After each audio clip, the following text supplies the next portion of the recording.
tal? Muy buenas noches, bienvenidos, bienvenidas, bienvenides a esta radiofrecuencia rebelde del inframundo que está dentro de este maratón organizado por Levadura Encuentro de Cultura Comunitaria y el RULE Comunidad de Saberes. Dentro de este maratón Caminando con Freire. Estamos muy felices de estar compartiendo con ustedes el día de hoy. Les quiero recordar también que este proyecto está apoyado por el Sistema de Apoyos a la Creación y Proyectos Culturales México en Escena Grupos Artísticos MEGA. Es para nosotros, para nosotras, todos los que conformamos estas radiofrecuencias, un momento muy gozoso para nosotros el día de hoy, siendo ya pasada la medianoche del 8 de octubre de 2021, tener la posibilidad de invocar a un pensador, a un gran maestro, que para muchos sigue representando una luz en nuestros caminos y en nuestros haceres. Estamos muy felices, muy contentos, muy gozosos. Así que vamos a empezar con esta invocación.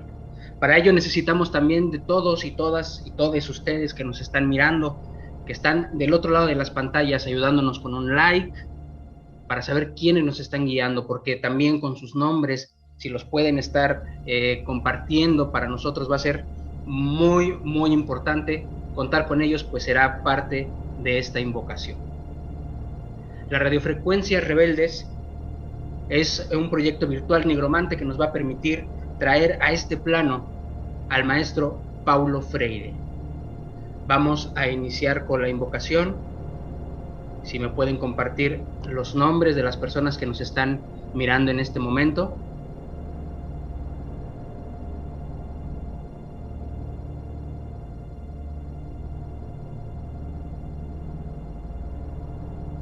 ¿Hay alguien por ahí? Muy bien.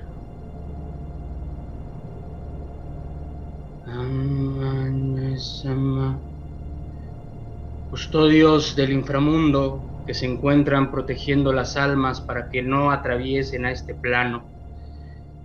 Les pedimos que permitan darle salida a nuestro personaje del día de hoy, Paulo Freire, en esta radiofrecuencia rebelde del inframundo para poder charlar con él y podamos traer sus recuerdos, sus acciones, sus sentipensares sobre lo que vivió y le podamos compartir sobre lo que estamos viviendo también. Sabemos que el reglamento del más allá no permite los regresos a esta existencia. Sabremos sobre la caducidad de las almas, sobre el vencimiento de las estadías, pero te pedimos solo unos minutos de conversación con Paulo Freire. Paulo Freire. Paulo Freire. Asimismo, te hacemos el ofrecimiento de las almas que nos acompañan esta noche. Voy a nombrarlas a continuación. Y si me falta alguien por nombrar y que no hayamos nombrado, por favor pongan su nombre para poder sumarse a esta acción, para traer al maestro Paulo Freire.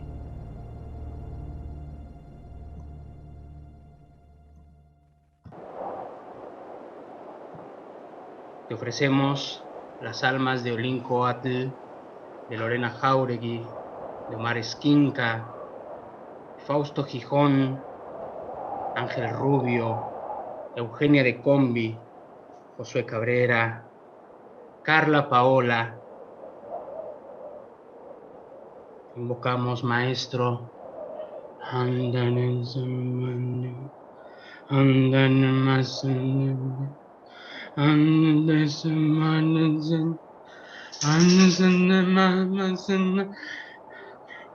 Se empieza a sentir la presencia, se empieza a sentir esa vibración constante.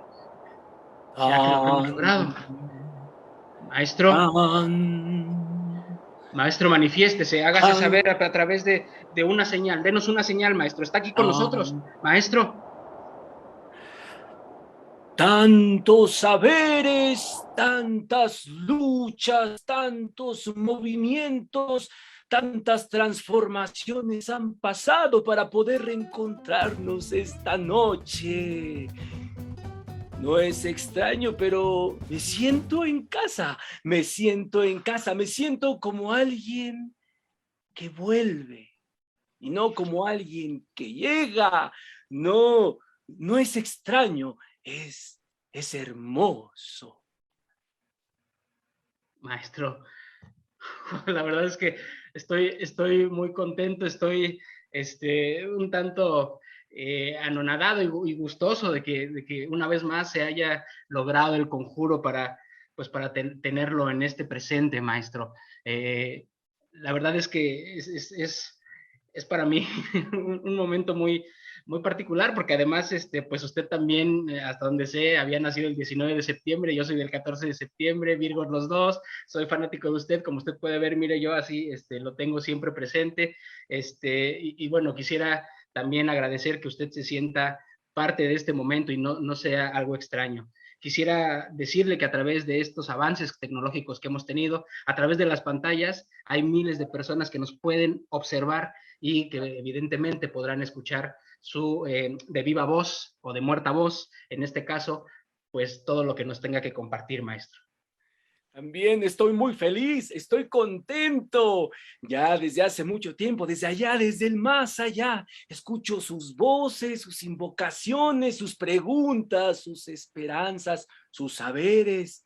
Y ya me estaba emocionando desde hace mucho tiempo y quería poder estar aquí y poder compartir. Y dije, después de tantas invocaciones, ahora sí, esta es la buena y aquí estoy. ¿Para qué soy bueno? Pues para muchas cosas, maestro. Yo sé que hay muchas personas que seguramente en este momento nos estarán viendo, que lo conocen, que saben de sus postulados, pero a mí me gustaría empezar pues escuchándole. ¿Quién fue Paulo Freire? ¿Qué nos puede decir de usted? ¿Cómo se definiría a usted mismo, maestro? Y yo me defino como un desarrapado del mundo, constructor de sueños, de devenires, de transformaciones, pero no lo hice solo. Por eso me considero así, como un desarrapado, alguien que de repente estaba ahí, encontró el mundo y encontró a más personas, a más colectividades que hoy me tienen aquí.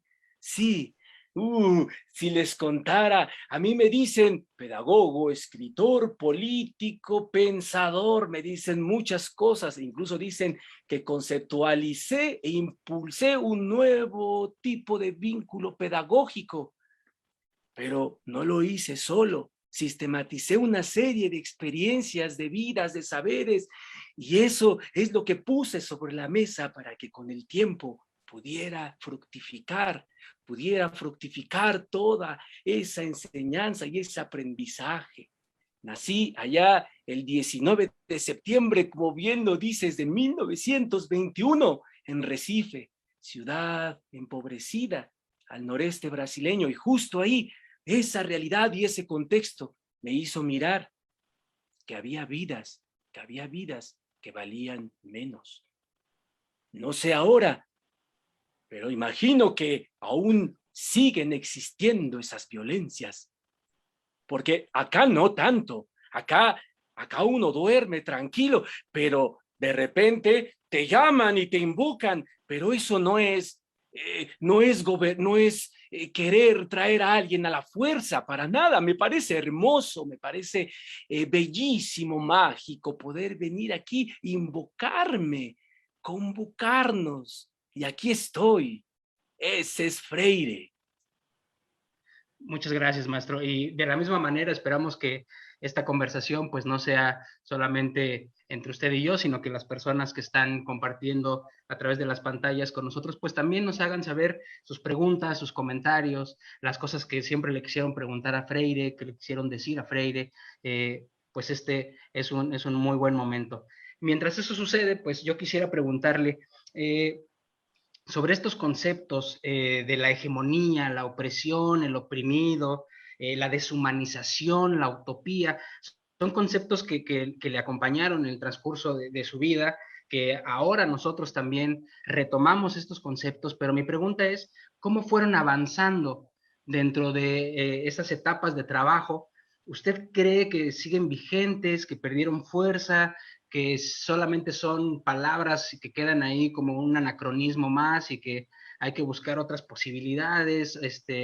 No sé, cómo fue evolucionando su trabajo a raíz de estos conceptos y que, bueno, pues ahora también lo seguimos mencionando, ¿no? Tal vez un tanto manoseados, pero ¿qué opina usted de la vigencia, la pertinencia de seguir hablando de estos conceptos? En su momento eran, me atrapaban, me habitaban y era necesario nombrarlos. Y por eso es que, más bien, si yo te preguntara en este momento cómo te sientes, cómo miras el mundo ahora, sigue existiendo todo esto, sigue existiendo, siguen vulnerando las vidas, te darías cuenta entonces que hay vidas, como lo decía hace un momento, hay vidas que valen menos. En mis tiempos lo miré y lo viví. No cabe duda que todos estos conceptos están vigentes porque pareciera que incluso se han construido una hegemonía de la opresión.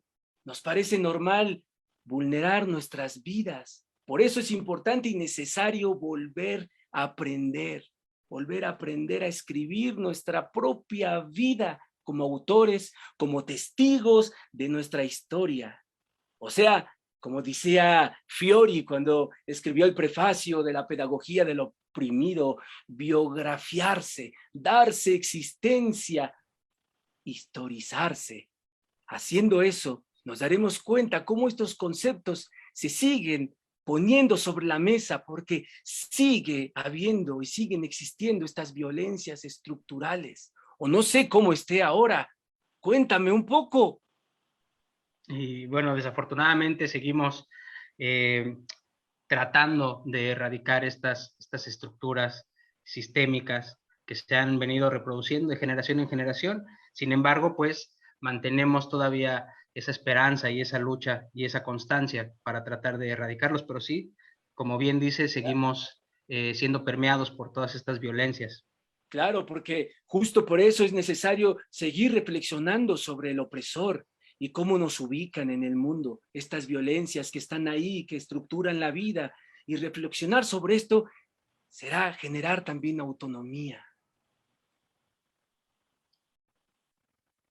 Maestro, me tiene usted embelesado y discúlpeme, yo sé que al final usted proponía que no había que tener así como estos ídolos, ¿no? O estos, una especie de caudillismos, pero pues al final yo estoy muy contento como lo están también las personas que nos están siguiendo. Quiero aprovechar para mandar un saludo a Luz Adriana Jauregui, a Carly Power y a Vicky Montoya. Saludos para ellas que nos están mirando en este momento. Y bueno, sigue la insistencia, ¿no? Que si tienen algún comentario, alguna pregunta que hacer, pues háganosla llegar a través de las redes sociales por donde se está transmitiendo. Hablaba usted de autonomía, maestro. ¿Por qué era la base era el fundamento de su pedagogía, ¿no? ¿Por qué la autonomía daba solidez a todos sus preceptos, ¿no? ¿En qué consistía este proceso? ¿Cómo se lleva a cabo? ¿Cómo se logra? ¿Cómo se consigue?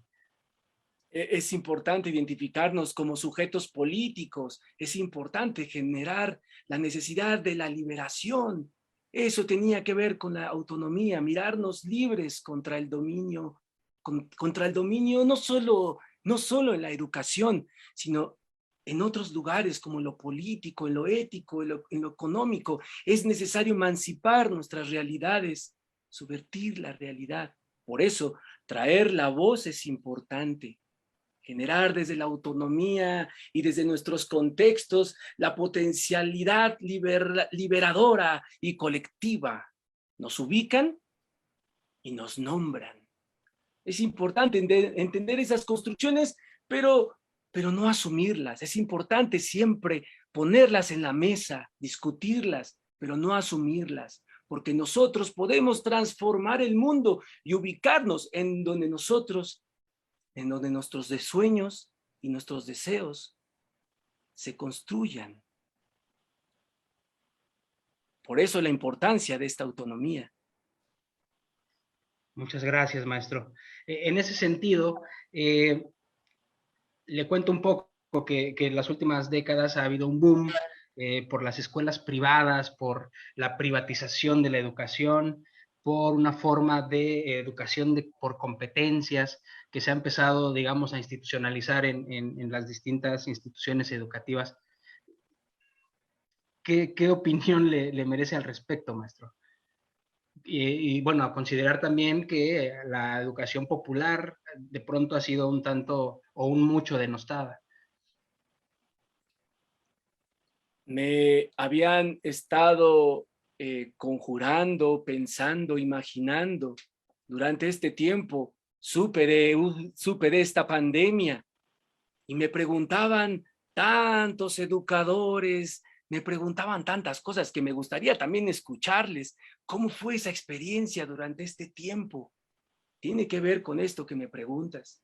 ¿Qué pienso de la educación por competencias? No cabe duda que esas posturas podrían seguir dividiendo y ser un alimento a la opresión. La escuela debería representar una esperanza, debería representar la esperanza en realidad. Privatizar la educación es oprimir la relación dialógica entre educandos y educadores. Se afianza el panóptico de opresión otra vez y se estandariza un modelo innecesario. ¿Por qué innecesario? La educación en las escuelas tendría que ser un espacio de encuentro, aprender a vivir, aprender a encontrarnos, aprender a abrazarnos y también aprender cómo funciona, cómo funcionamos de manera social para criticarlo también y emanciparnos. La privatización de la educación y por competencias vuelve a poner jerarquías, nos oprime en una cárcel, nos encierra. Por eso es importante pensar otros modelos pedagógicos emancipadores y creadores de horizontes colectivos, para que el aula y la educación sea un acontecimiento, un acontecer que se construye con las vidas, juntas, juntos. La escuela se hace con la comunidad, para pensar habitares comunes. ¿Cómo lograr esos habitares comunes? Privatizar es definir la educación y la escuela. Yo pienso en la escuela como algo inacabado. Siempre está por pensarse y hacerse. Eso es lo que pienso, por eso les pregunto a los educadores, ¿cómo fue esa experiencia? ¿Cómo reinventaron el mundo? ¿Cómo se encontraron? ¿Cómo cuidaron el vínculo? ¿Cómo construyeron ese lugar para la subjetividad de los educandos? ¡Cuenten! Bueno, pues ahí está la invitación abierta para que compartan aquellos que están llevando procesos de enseñanza, pues cómo han empezado a generar esos procesos en estos contextos pandémicos tan complejos. Y mientras eso sucede, yo quisiera apuntar hacia un lugar en relación a su praxis, maestro. ¿Por qué decidió, si mal no recuerdo, su práctica estaba enfocada sobre todo en la alfabetización? ¿Por qué la alfabetización y no otras etapas de la educación?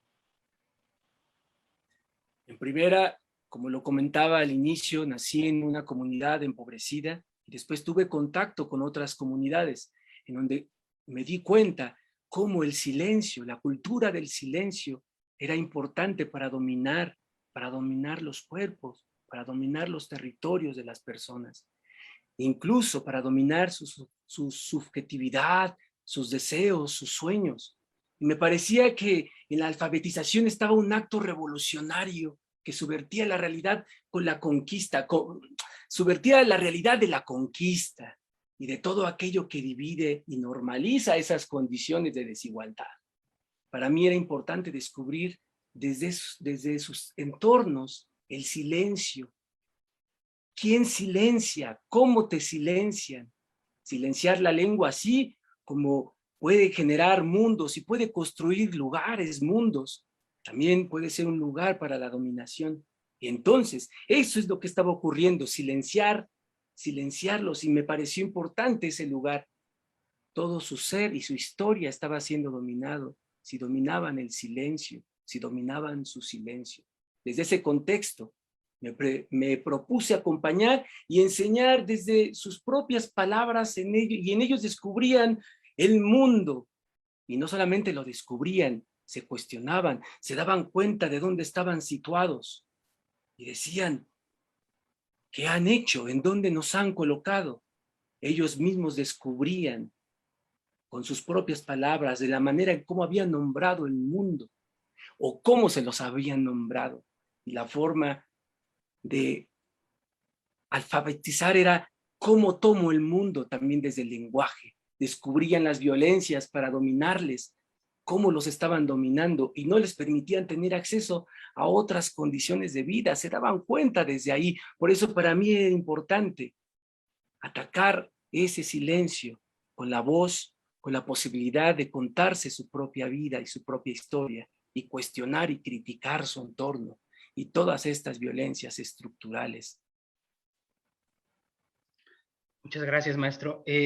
Hablando de estas violencias estructurales, perdóneme que sea tan metiche, ¿verdad? Pero, bueno, pues estuve ahí investigando un poquito y quisiera irme también un poquito a una cosa muy personal que, bueno, pues obviamente, si usted gusta contestarla, pues será bienvenido y si no, respetaremos también ese silencio, ¿no? Eh, yo sé que usted es o fue una persona melómana, ¿no? Una persona gustosa de la música y que estaba muy interesado en aprender música y que desafortunadamente tuvo que dejarlo, ¿no? ¿Usted atribuye este abandono de esa formación, esa profesionalización por estas estructuras sistémicas, es decir, por la violencia con las cuales de pronto las artes son enseñadas, por la hegemonía de quienes estructuran el cómo debe ser la enseñanza de las artes? ¿Usted lo atribuye a eso o tiene algo más? Sí, totalmente. Tiene mucho que ver. Como lo comentaba, el lugar y en el contexto en el que nací, no tenía mucho acceso a eso. Incluso mi papá, que era militar, mi madre, que era ama de casa, mis hermanos, que eran mayores, eso me permitía un poco poder acercarme a otras cosas, porque ellos trabajaban.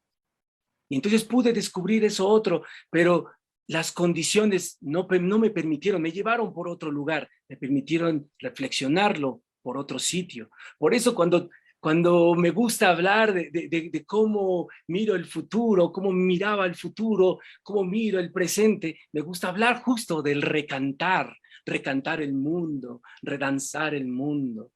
Eso me encanta, porque desde acá, es lo que me la paso haciendo. Todo está lleno de música, musicalidad que construye colectividad. Y entonces hay que hacer eso, hay que volver a cantarlo, hay que volver a encontrarnos con los demás. Y sí, totalmente, las condiciones de vida me llevaron por otros lugares. Por eso es necesaria una pedagogía con el oprimido, no para el oprimido, aunque también necesitamos una respuesta del opresor. Aunque esto no retira esa necesidad de reflexionar sobre el opresor y en su posición, es importante seguir reflexionando sobre ello. Pero sí, totalmente, como lo decía hace un momento, las subjetividades son negadas y por lo tanto también todas las expresiones creativas son vulneradas y son desaparecidas. No creemos que existen incluso, o creemos o normalizamos que no tenemos acceso a ellas. Totalmente tiene que ver ese contexto en el que viví, pero ahora gozo y disfruto de la música eterna. Maestro, y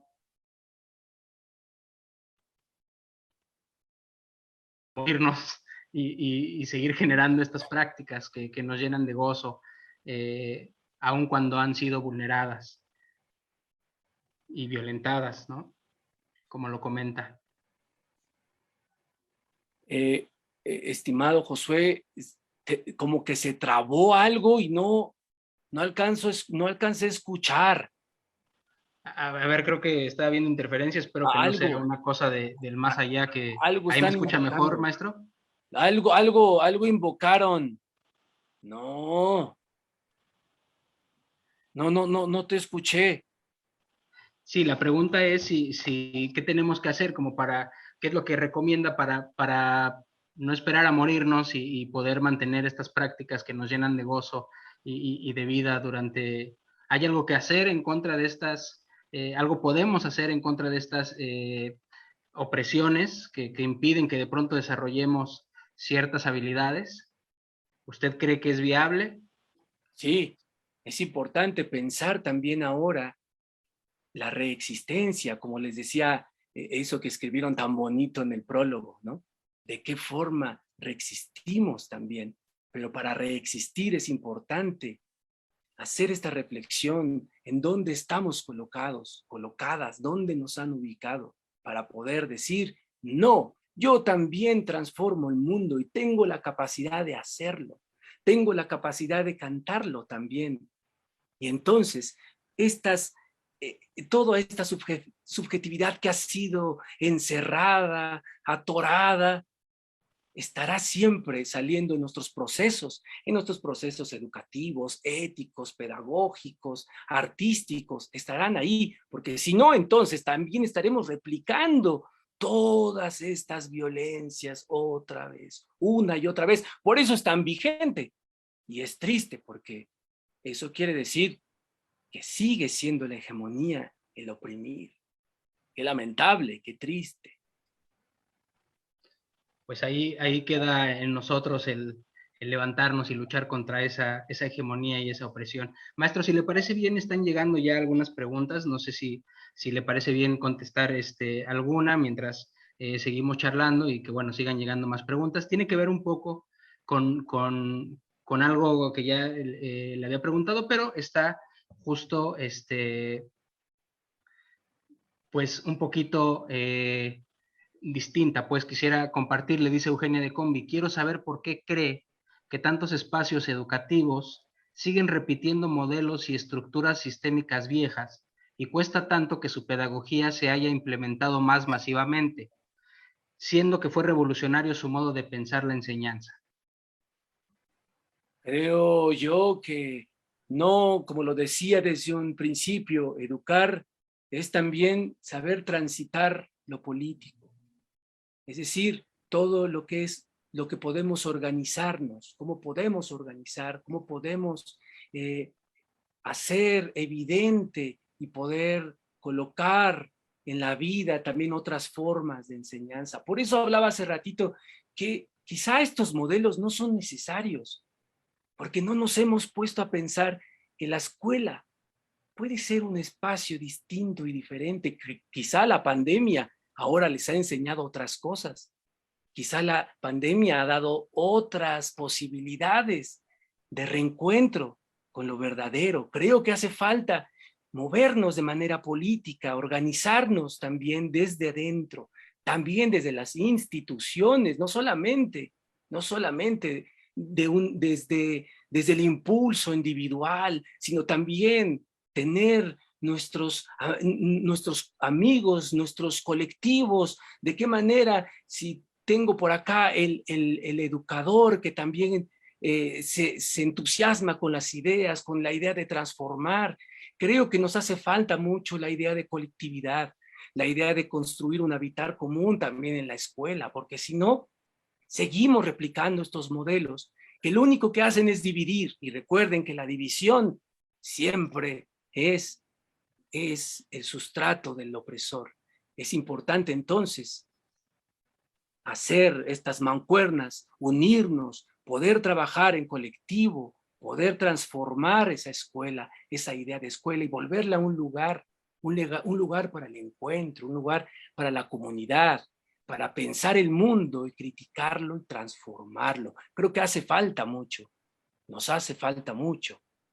Y hablando de la metodología, es una metodología que algo que me gusta de la idea de sistematizar, que fue en realidad lo que hice, fue poder unir todas estas aprendizajes y saberes de mucha gente que me acompañó y cómo todo esto potencia un aprendizaje que nos permite voltear hacia atrás y mirar lo que hemos aprendido, cómo lo aprendimos y qué queremos reaprender.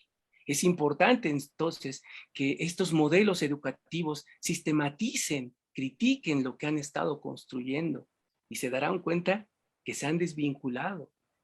Por ahí alguien me escribió ahí a principios del 2020 que había por ahí fue una cosa así como de una oración que me hizo, no recuerdo, porque me llegan tantas cosas, así como una oración que decía que estaban planeando una nueva forma de, de construir la educación en México y que ahora sí, por primera vez, iban a mirar las comunidades, ¿no? Cómo la educación podía construirse desde la vinculación con el entorno, con los jóvenes, ¿no? Con los vecinos, con las vecinas y con las problemáticas que había en la comunidad cercana de esa escuela. Eso es lo que les dijeron, pero nunca hubo tal encuentro. Creo que fue por la pandemia, no lo sé, pero de entrada, después lo que se vino fue todo lo contrario a lo que ellos estaban proponiendo. Se desvinculó todo. La comunidad fue lo que menos querían ir, a lo que menos querían ir. Nos dejaron solos ante la pantalla. Maestro, quiero compartirle otros comentarios. Dice el Baester Gordillo, mira, está aquí con nosotros el Baester Gordillo, un personaje bastante desagradable Cuéntame un en poco. nuestro...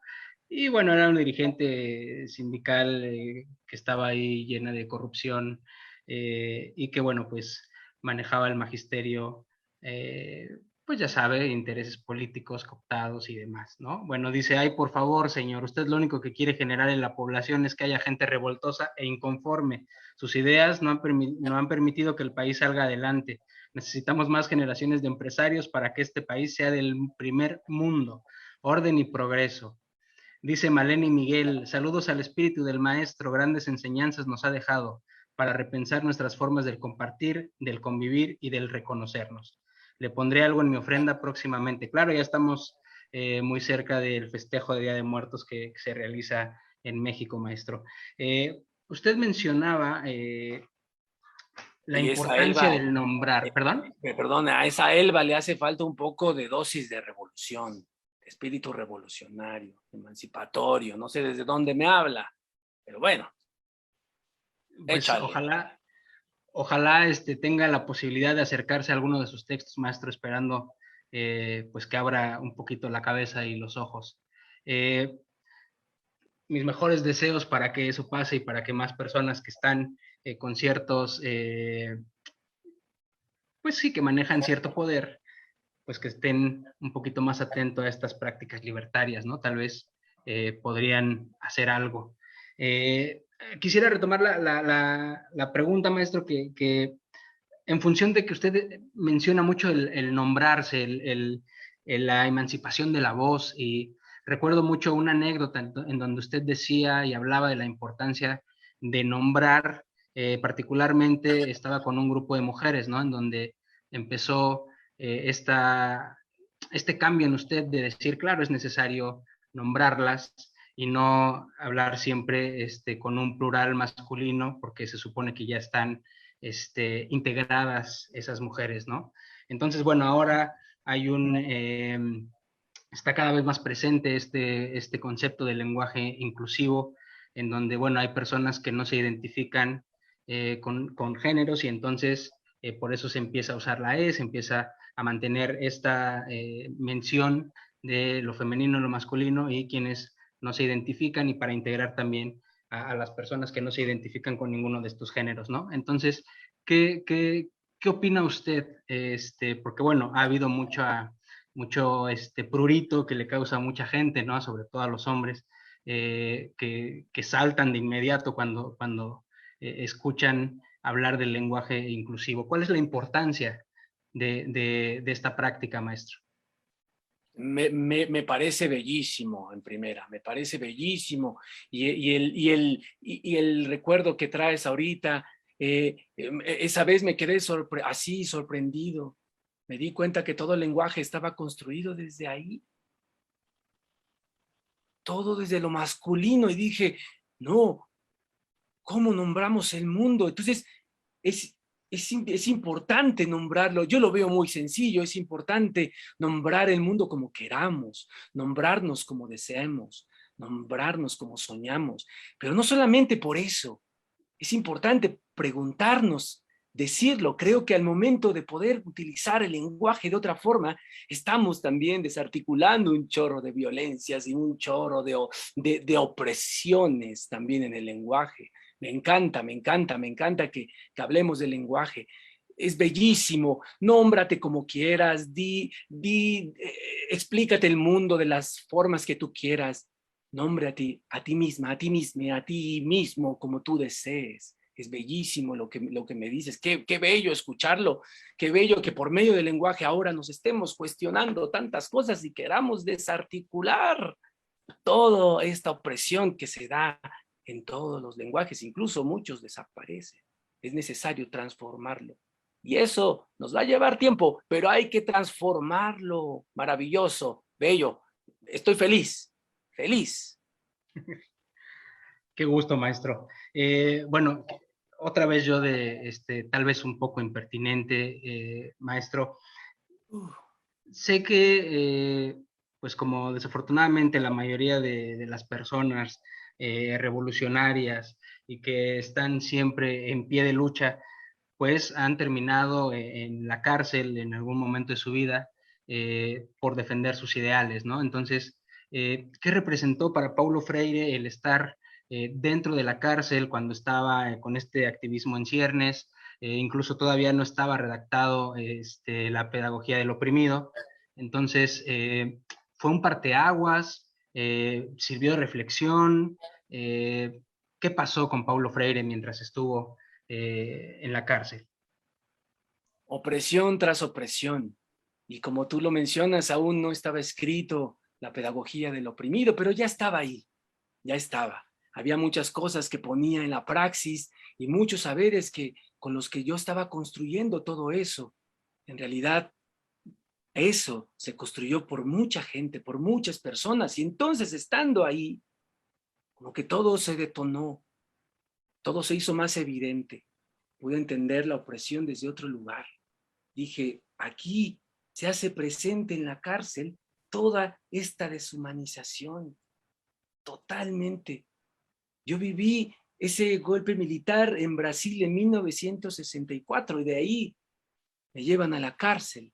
Y entonces ahí comienzo, ya estaba imaginando esto de la pedagogía del oprimido, había muchos conceptos que estaban tirando mi cabeza, que estaba ya poniendo también sobre la práctica, como les digo, y entonces sentir cómo los afectos de la opresión, cómo me permitió comprender, eso me permitió comprender la idea de liberación, todos mis afectos encerrados. La cárcel es un lugar para el dominio, para la deshumanización.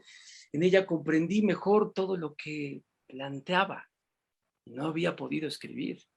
Ya estaba ahí, pero no lo había escrito. Y entonces más adelante, justo en otra dictadura, en otro lugar, en el exilio, allá en Chile, nace la pedagogía del oprimido.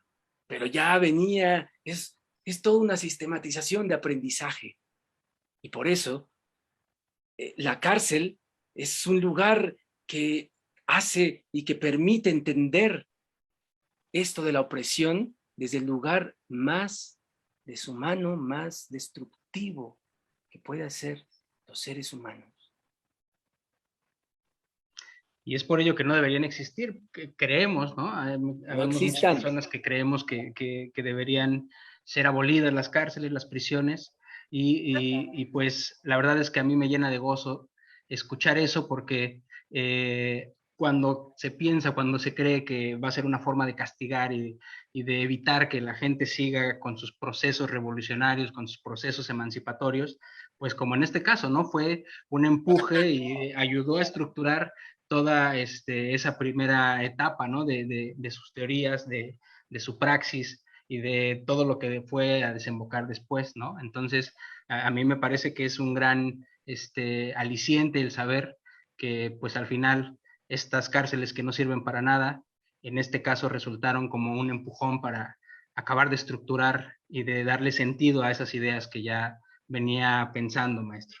Y tienen que desaparecer. Justo es eso. Hace rato la pregunta bella que hacían, justo generar esos lugares para emancipatorios, para poder darnos cuenta que entonces la cárcel produce estas opresiones, forma parte de todas estas violencias. Y entonces, si nos damos cuenta de qué genera esa violencia estructural, desde dónde proviene, quién está destruyendo, quién está vulnerando comunidades, personas, cuerpos que después llegan allá para ser vulneradas otra vez.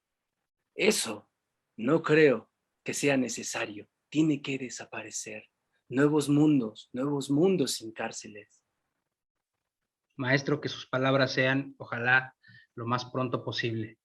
Vamos a seguir con unas preguntas, algunos comentarios que nos están haciendo llegar. Dice Eugenia de Combi, gracias por su respuesta, maestro. El Baster Gordillo de nuevo. Dice, me hace falta espíritu revolucionario. Ay, no sea hipócrita, si usted hasta en la cárcel estuvo por andar de comunista. O me va a decir que lo encerraron por buena persona, por algo existen las cárceles para encerrar a revoltosos como usted. Bueno, la respuesta anterior acaba pues de responder a este comentario de El Baster Gordillo. Tenemos ya muy poco tiempo. Quisiera leer dos preguntas más. Pregunta Omar Esquinca Sánchez, saludos. ¿Cree que esta sea una oportunidad para jamás volver a lo que fue la pedagogía y renovar el aprendizaje? Y yo sumaría una que tiene que ver con cómo hizo para mantenerse en pie de la lucha, ¿no? En pie de lucha ante las adversidades, ante el monstruo que es el sistema, lo que representa y las violencias estructurales, y pues lo hilaría con esto, ¿no?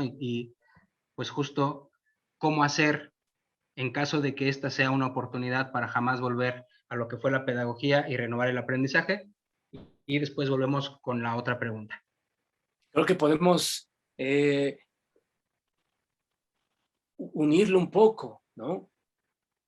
Hace rato comentaba de poder transitar lo político de manera colectiva, ser generadores de miradas de la realidad, como poder, otra pedagogía, generadores de miradas de la realidad, entrelazamos miradas y provocamos cambios desde lo cual hasta desde lo pequeño, desde lo local, desde lo local, desde lo situado, hasta algo más grande, algo más global.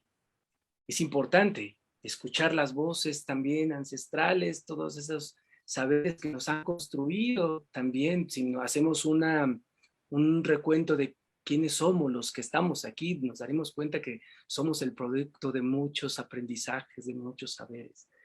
Esto para provocar los cambios en nuestras comunidades, en nuestras pedagogías, desde la esperanza,